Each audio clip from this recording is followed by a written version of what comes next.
Okay, so I'm standing up on Grizzly Peak here in the hills, the Berkeley Hills. In fact, off in the distance there, you can actually kind of make out the lights of what would be downtown Oakland. So I'm at 1,800 feet.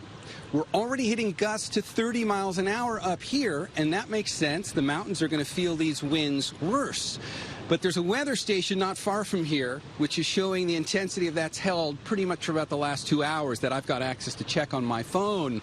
Now, the problem is the wind's going to pick up. This is not the main event. Let me show you the forecast for wind intensities, and as we take a look at the futurecast, you're going to see a very telltale sign.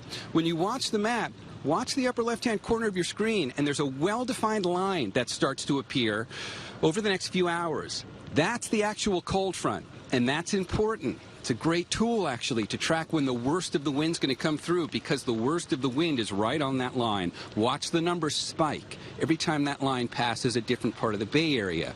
It gets to my location here in the East Bay Hills within about the next hour and a half or so, and then that line gets down to the Santa Cruz Mountains by the time we get to about 11 o'clock tonight. That's when we could see 70-mile-an-hour gusts on that burn scar. Now, what I'm experiencing here now are 30-mile-an-hour gusts, which are already rough enough, but that's going to be a lot worse when it gets here, guys. We'll have much more on this coming up. Back over to you.